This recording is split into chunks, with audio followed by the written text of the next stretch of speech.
Welcome to Beyond the Limit Show. This is a show with and about everyday people where we feature different personalities as they tell us their journeys of what they have been through to be where they are today.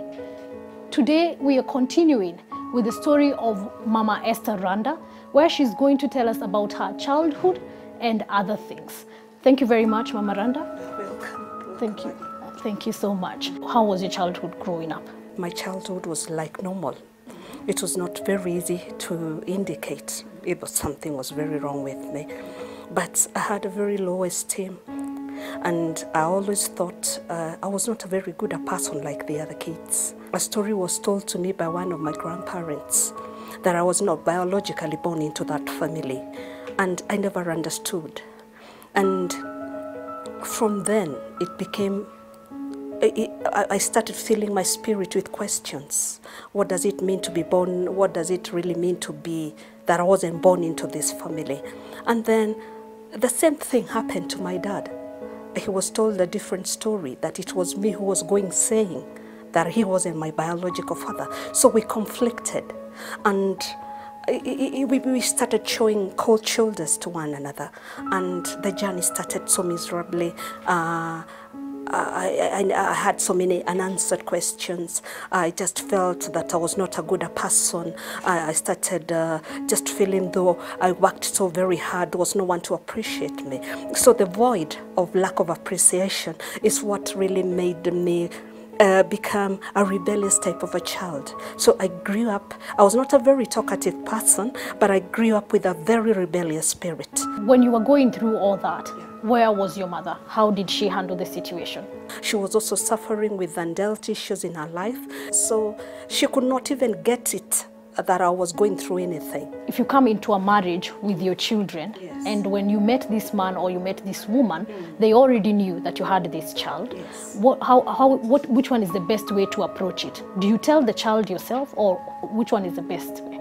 From my own opinion, the very best thing to do is just to let it be. Do not, if the family has blended well, and the father has accepted that child, and the child is not noticing any difference, I don't get it. Because I think what really matters is a child having a parent, and a parent is someone who is loving and someone who is taking good care of that person, or taking good care of that child.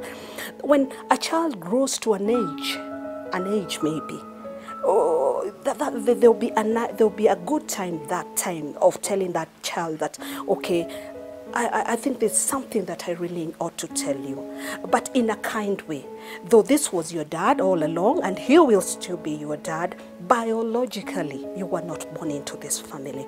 But telling a child of about 10 years to 9 years or 8 years, I think that's damaging that child. So how do you shield that child from the society? Because in your case, it was not your mother, neither your father who told you that. It was one of your grandparents. So how do you shield the child from society? You have to be a very protective parent, Maggie. You come in now as a parent, and you really put it as it is and say, no matter what, this is your dad, or no matter what, this is your mommy. And it does not cost you just shielding it and just protecting it for that time. And then later in life, you can say, yes, I agree, whatever you had was true, but I thought that was not the right time for you to handle that. Children are delicate, and the turns of life, they can turn it either positively or very negatively. For this child who is suffering, yes, and the other parent is not noticing that there is something going on, yes, talk to that child. Which one is the best way, and who can they turn to and tell them this is going on and I'm feeling this and this? I'll be very sincere.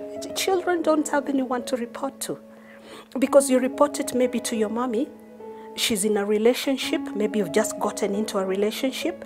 She's more into the guy more than the children. It's easy said than done, Maggie.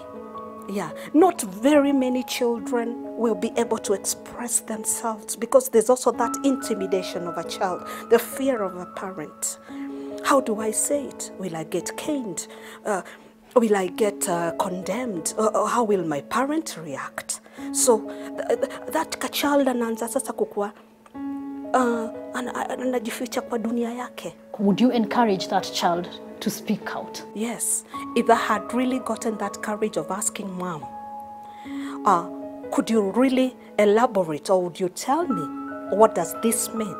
Maybe I wouldn't have gotten that disorder that I got at a very early age, because I struggled with a brain disorder for so many years, not knowing it. And I passed it from one level of my life to the other.